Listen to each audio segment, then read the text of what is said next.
Je passe la parole, puisque nous faisons des jeux pour le rétablissement de notre collègue directeur de la Bibliothèque de Genève, pour dans son absence.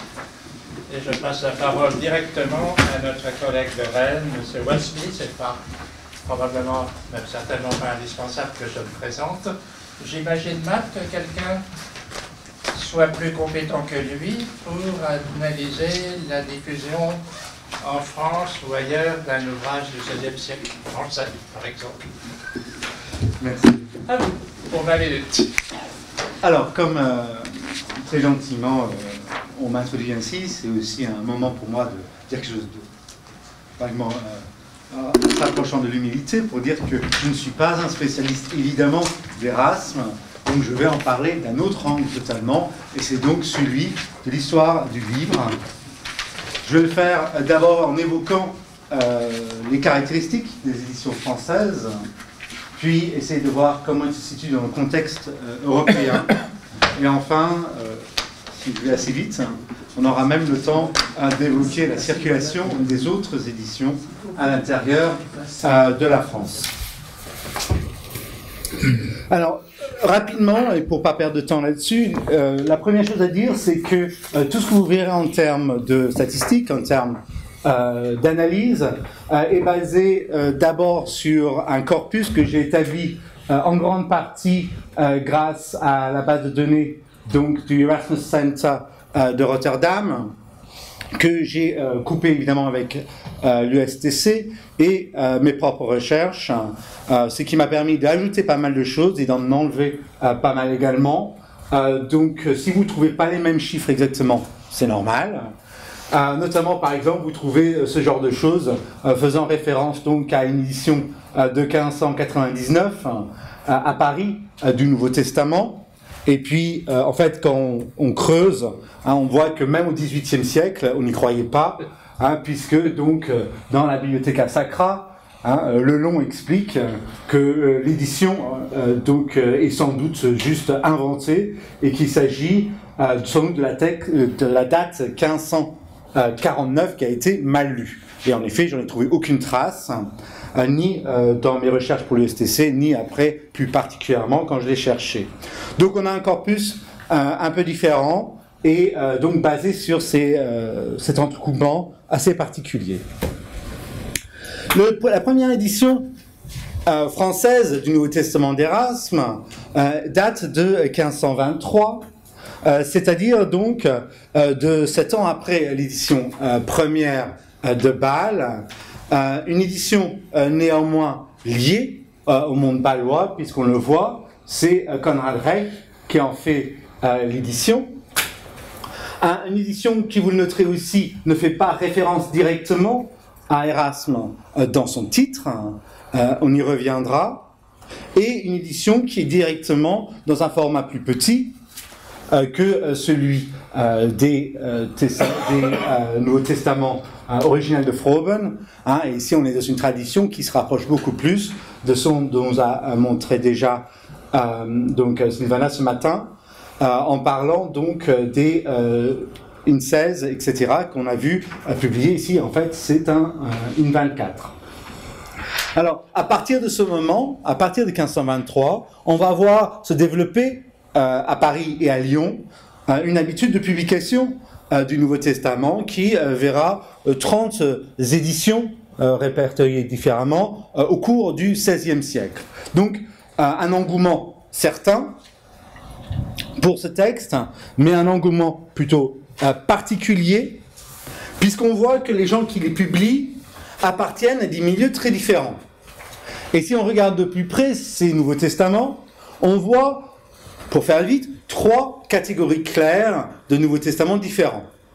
Le premier, c'est celui qu'on pourrait dire des érudits, ceux qui maîtrisent le grec.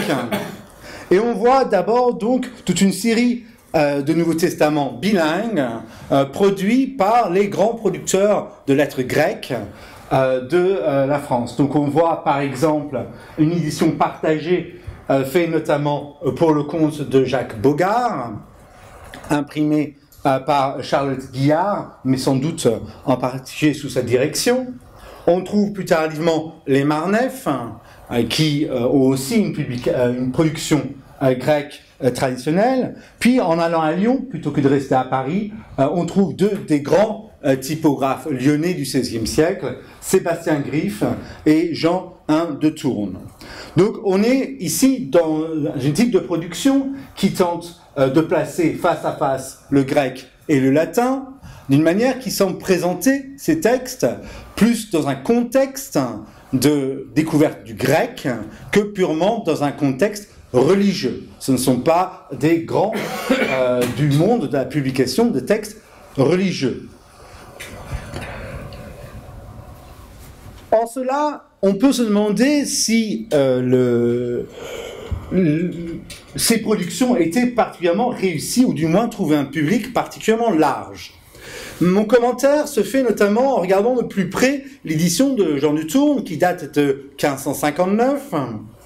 Bon, voici la description de Cartier. J'avais pris des photos à Rennes d'une édition, et puis j'ai pris le mauvais ordinateur, donc je n'ai pas les photos avec moi. Je vous les insérerai plus tardivement, mais vous voyez ici donc que c'est un ouvrage plutôt conséquent, 750 pages in octavo, produit donc d'abord en 1559, mais clairement qui s'est mal vendu, voire très mal vendu, puisqu'on voit que le texte est repris dans une émission beaucoup plus tardive par Jacques Roussin en 1597, dans lequel il ne fait de changement que pour le premier cahier, le cahier A, qui remplace totalement avec un nouveau cahier, et puis il va produire ce qui reste encore l'année suivante dans une autre émission qui reprend également le même corps de texte. Donc il est resté assez d'exemplaires pour faire deux émissions différentes 40 ans plus tard, suggérant donc que le marché n'était pas bon pour ces textes et que la vente était difficile. Alors, si on voit donc un contexte peut-être assez difficile de vente pour ces textes-là, on trouve en revanche d'autres versions du Nouveau Testament qui semblent se vendre beaucoup mieux. C'est le cas notamment des éditions monolingues qui reprennent purement le texte latin d'Erasme et les publient donc seuls, également dans des éditions de petite taille. Donc ici on voit des éditeurs comme Pierre Regnault, François Griffe, tous deux à Paris, et Sébastien Griffe encore une fois à Lyon.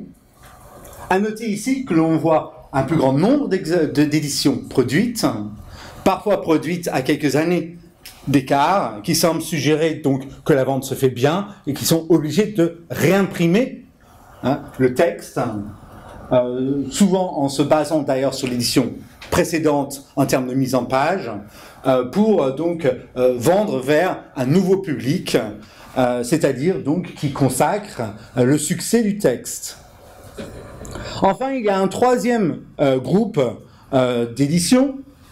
Ah pardon, oui, avant de passer à la troisième, donc, ce sont des éditions que l'on essaye donc d'illustrer, de rendre agréables et utiles. On a ici l'exemple donc de l'édition de Pierre Regnault de 1542 que vous voyez est largement illustré. Là, vous avez 2 pages illustrées. On est dans l'Apocalypse, scène évidemment favori des illustrateurs. Et donc, c'est un ouvrage richement illustré, montrant qu'on ose aussi investir dans cette production, puisqu'on est confiant qu'elle se vendra. Le troisième groupe qui vend ces textes est un groupe, en fait, d'éditeurs beaucoup moins connus pour les 3 premiers, qui visent des textes bilingues, mais cette fois non plus bilingues grec-latin, mais latin et langue vernaculaire. Donc c'est le cas pour Jean Gros et Pierre Michel à Lyon, et vous voyez ici que la mise en page est extrêmement simple.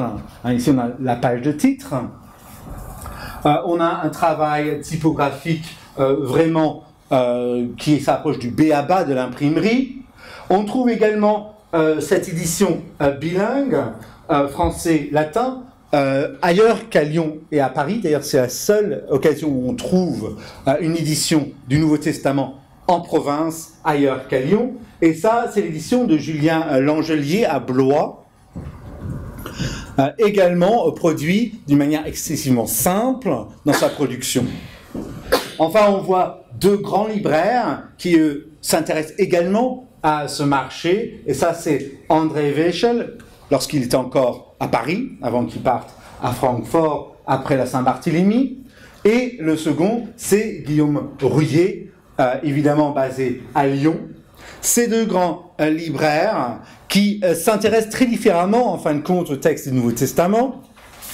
Weichel le fait une seule fois, alors que Rouillet, lui, va récidiver, va publier plusieurs versions de ce texte et va publier en parallèle d'autres versions de la Bible, notamment également des extraits de la Bible qui prennent d'autres traductions comme guide. C'est-à-dire qu'en fait, Rouillet s'intéresse beaucoup plus au marché du livre religieux, tout comme Weichel d'une autre façon, par rapport à nos éditions des érudits. Donc on a vraiment des publics très différents qui semblent être visés par ces productions, puisque ce sont des éditeurs qui se spécialisent et qui sont habitués à vendre à des publics différents les uns des autres. Ce qui est aussi intéressant, c'est de regarder la chronologie de ces publications.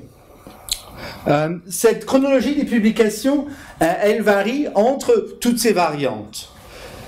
Les versions en français et en latin sont la période plus tardive de production du Nouveau Testament. Il s'agit de productions typiquement des années 1550. Les versions monolingues, c'est plutôt les années 1540. Et les éditions grecques et latines, en revanche, couvrent l'ensemble de la période. On voit donc, on pourrait suggérer certaines éditions qui répondent plus à des besoins, à des circonstances, et d'autres qui répondent moins. Le besoin pour le grec est plus long. L'intérêt pour quelqu'un comme Guillaume Rouillet, pour ces versions bilingues, pour la vente de ces textes, se retrouve dans son ambition de produire pas simplement une version aussi française, mais également une version italienne. Il produit donc ainsi une version latine et italienne, il faut présumer évidemment à destination de l'Italie, où Rouillet a beaucoup de contacts, Lyon étant particulièrement présent en tant que ville chez les libraires donc de l'Italie. Et on voit donc cette volonté de Rouillet d'essayer de toucher toutes les possibilités de vente. On a réellement ici l'impression que c'est quelqu'un qui essaye donc réellement d'approcher ceci d'une manière purement commerciale. Si on regarde de plus près cet élément commercial, on le retrouve aussi dans la répartition des éditions entre Lyon et Paris. Lyon, dont l'une des spécialités était la vente à l'étranger, c'est à partir de Lyon qu'on va vendre la plupart des livres français qu'on retrouve en Italie. Également, à partir de Lyon, qu'on va trouver la plupart des livres qu'on trouve en Espagne, aux foires de Medina del Campo, et également dans le monde germanique, à travers la foire de Francfort, mais aussi directement avec des liens avec des libraires situés dans toutes les villes du monde germanique. Eh bien, si on regarde le Nouveau Testament d'Erasme, tel qu'il est produit en France, on voit que comparativement, on retrouve le Nouveau Testament d'Erasme beaucoup plus souvent à Lyon qu'à Paris. C'est particulièrement intéressant si on compare avec les chiffres que l'on peut retrouver si on prend l'ensemble de la production biblique, c'est-à-dire texte complet de la Bible, Nouveau Testament, ou simplement des morceaux choisis de la Bible. Eh bien, vous voyez que si on prend l'ensemble des Bibles, Paris arrive assez loin en tête, mais si, à l'inverse, on ne regarde que le Nouveau Testament, c'est Lyon qui prime, ce qui semble nous indiquer une chose assez intéressante, c'est qu'il ne faut pas voir ces Nouveaux Testaments d'Erasme fabriqués en France comme étant seulement à destination de la France. Alors, on reviendra là-dessus, notamment pour les petits formats, les formats tout à l'heure. C'est la première chose. La deuxième chose, c'est que cet élément de Lyon et sa présence se rattache également à un deuxième phénomène, et ça c'est sa proximité avec Bâle et le monde germanique, et on va le garder en tête pour ce qu'on va voir dans une minute.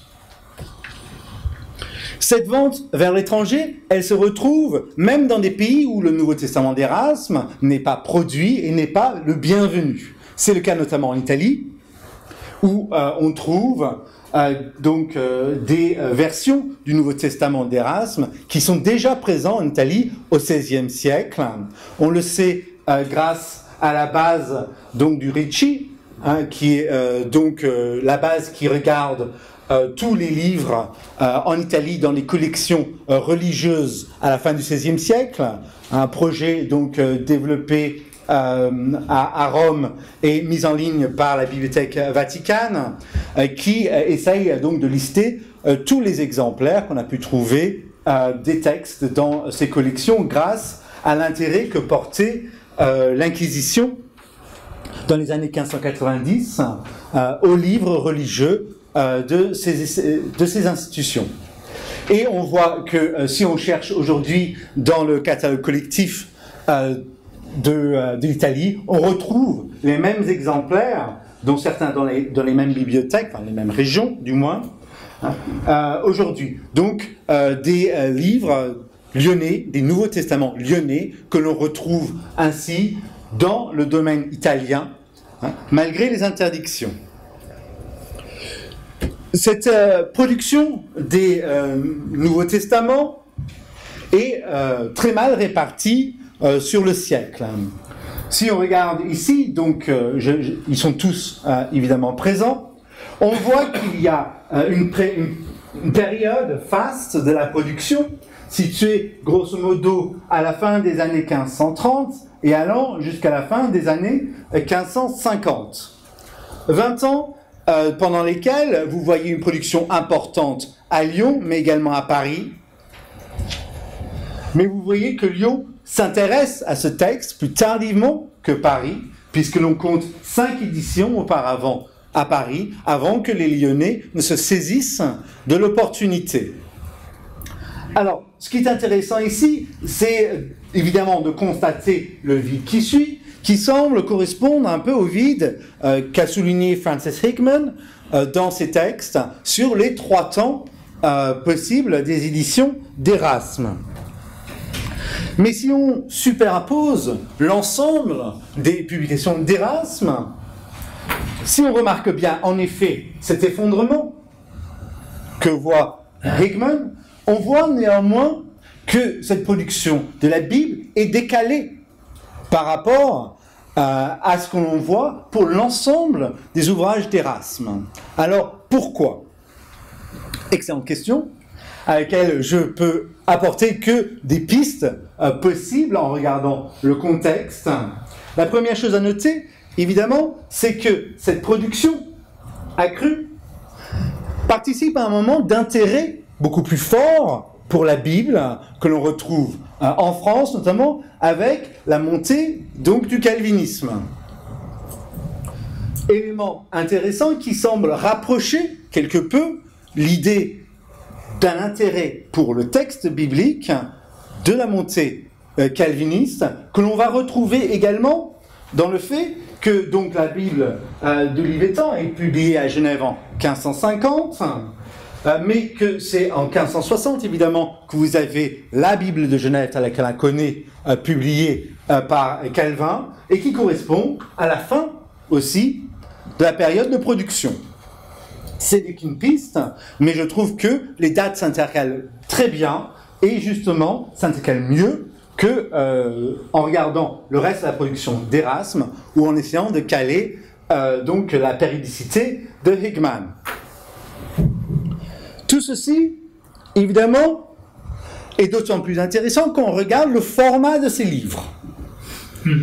On voit ici donc une comparaison des formats des Bibles telles qu'elles sont produites et les formats du Nouveau Testament d'Erasme qui sont publiés en France.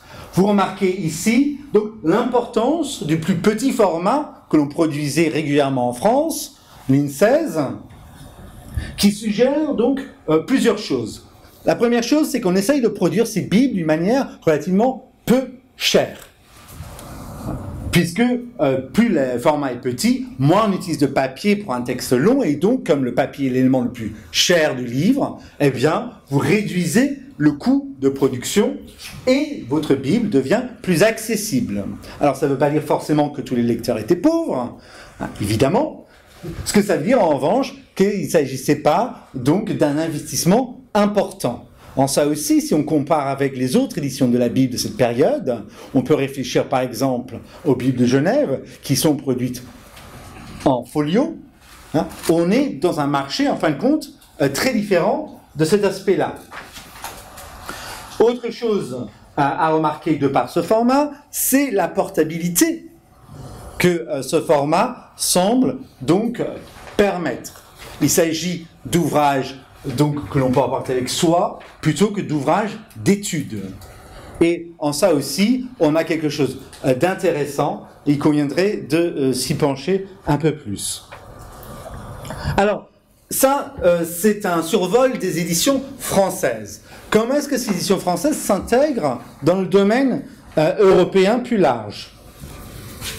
Eh bien, évidemment, ce livre est un succès à l'échelle européenne. On voit de nombreuses éditions s'échelonner, pas simplement ce qu'on peut voir ici, évidemment avec Froben à Bâle, mais également dans des petits pays lointains où on produit très peu de livres de qualité en latin. Ici, c'est une édition de Londres de 1568. Hein. On notera néanmoins ici l'élément d'un pays protestant reproduisant ce texte qui est censé évidemment être catholique.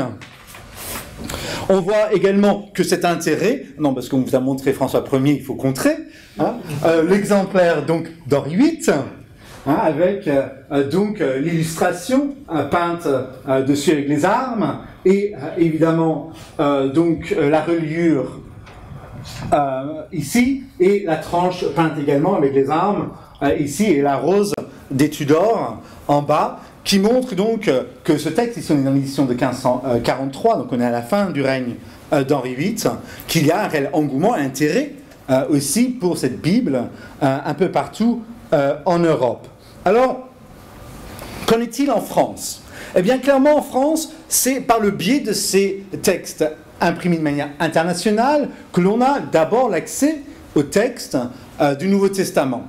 On le voit évidemment par le fait qu'il faut attendre 1523 pour la première édition française, mais aussi on le voit par le fait qu'on parle de ce texte avant de l'avoir publié localement. Ici on a donc par exemple en 1522, l'année d'avant, Pierre Vidoué qui imprime pour Conrad Reich, le même couple que tout à l'heure, qui imprime quoi ? Eh bien, ils impriment l'attaque contre la Bible et la réponse d'Erasme. D'une certaine façon, ils préparent le terrain pour leur propre publication. Et la force de cette controverse et son importance se ressent dans le fait, pas simplement que Reich se sent obligé de produire ça en amont, mais également par le fait que l'on voit sur la page de titre que Reich publie après, l'absence du nom d'Erasme. Donc on est dans un contexte d'inquiétude par rapport à cette publication qui montre bien qu'on l'a lu, qu'on y a accès, et qu'on y a peut-être accès en partie par les manuscrits, comme on a vu, mais également, sans aucun doute, par les imprimés. Alors ça, c'est l'exemplaire de Munich. Je soulignerai également que ce texte, évidemment produit pour Erasme, puisqu'elle contient la défense d'Erasme et pas simplement l'attaque, eh bien, on la trouve également en Italie dans des bibliothèques au XVIe siècle qui montrent réellement cette idée d'échange international. Alors, si on regarde toute la production européenne, voici les centres typographiques du XVe et XVIe siècle, et qu'on s'intéresse au contexte européen de la production du Nouveau Testament, on peut considérer cette question dans le prisme du cœur de production européenne tel qu'on le trouve pendant cette période. 80% des textes donc imprimés en Europe au XVe et XVIe siècle se trouvent imprimés dans ce carré qui est dessiné sur cette carte. Et si on superpose à ça, enfin sur notre carte, les centres de production du Nouveau Testament, on les trouve presque tous dans ce carré, avec l'exception purement de Prasov, Rostock et Oxford. Des endroits où on produit très peu de textes, et l'importance de cette production centrale en grande base germanique se retrouve également, si on regarde de plus près, avec la quantité d'éditions produites. On voit Bâle qui domine, l'importance d'Anvers et tout ce contexte, surtout allemand, que l'on retrouve aussi dans les éléments, dans les liens que l'on voyait chez les éditeurs commerciaux français. Donc vraiment une domination de cette volonté de travailler dans cette zone. Alors comment est-ce que ces livres arrivent en France? Eh bien, ils arrivent en France en grande partie à travers le réseau de libraires extrêmement développé. On a plus de 160 centres différents qui ont des libraires au XVIe siècle en France. Et en analysant ça, on arrive à retrouver les marques de l'arrivée de ces livres.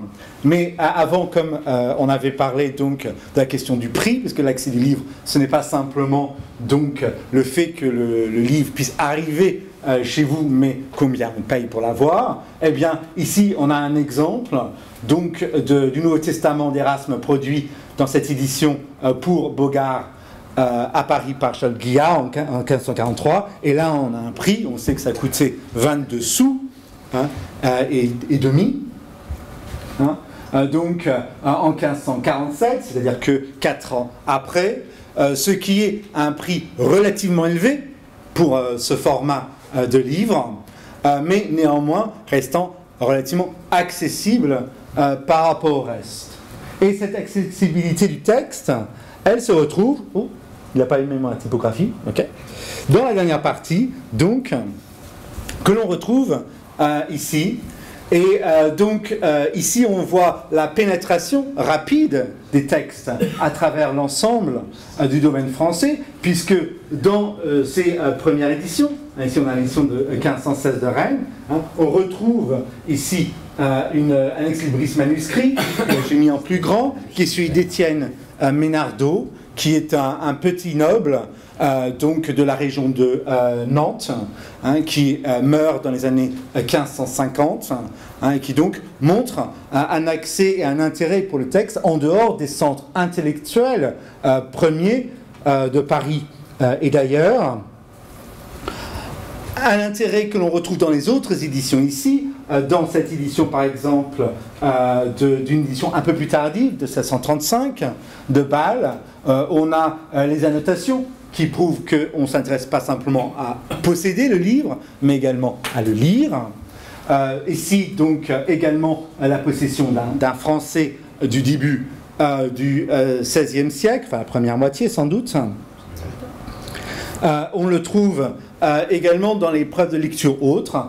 Dans le même ouvrage, on trouve une marque où on a pu laisser quelque chose pour marquer sa page, je présume, qui a donc déteint sur l'ensemble. Au début, je me suis demandé si ce n'était pas une brûlure, mais en fait, comme c'est que sur les deux côtés d'une même page, c'est plutôt quelque chose qui a déteint, mais qui montre que l'ensemble du livre a été lu et lu de près.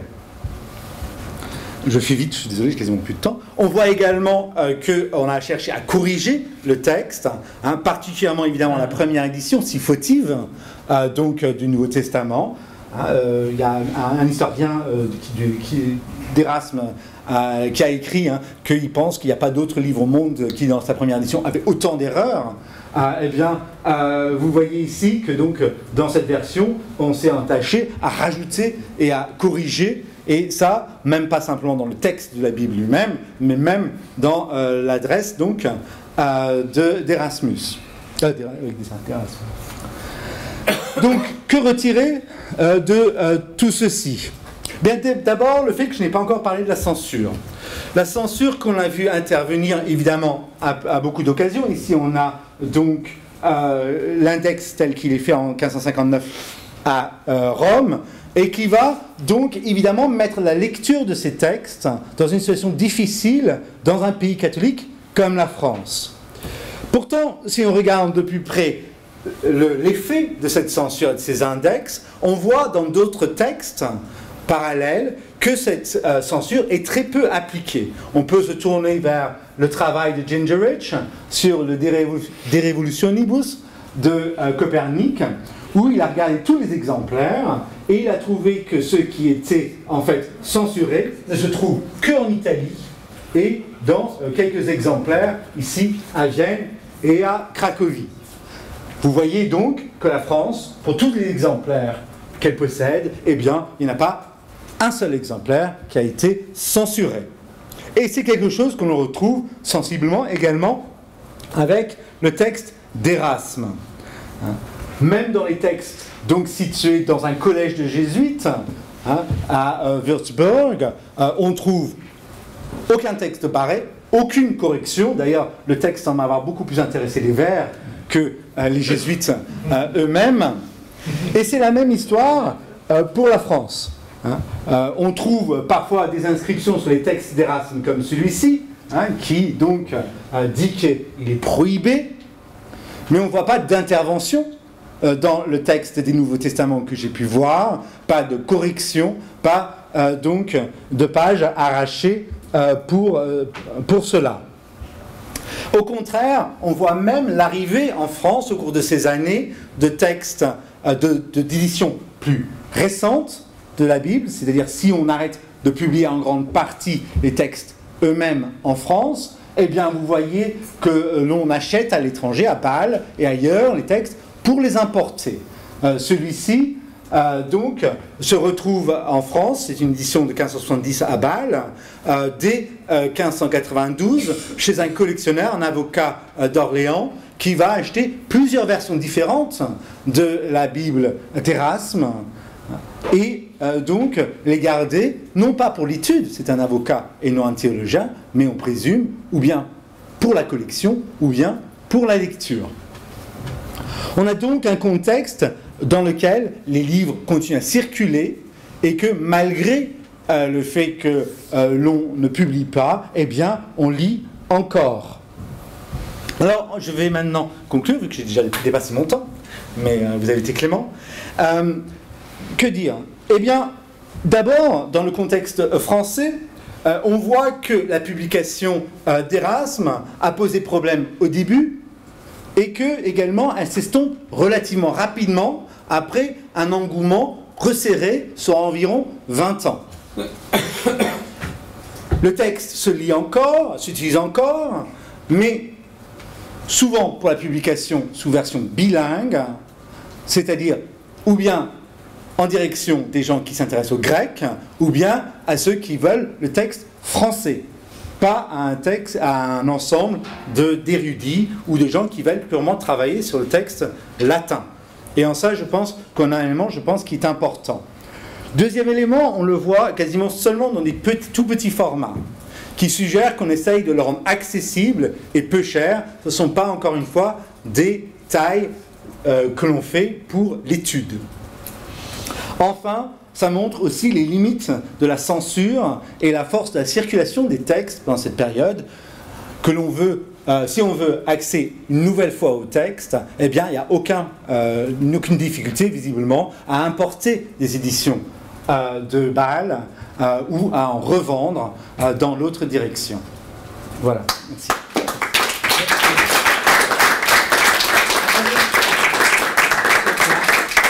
Alors, ça c'est l'une des illustrations en bordure de Holbein à l'intérieur donc de la Bible, donc de la première édition.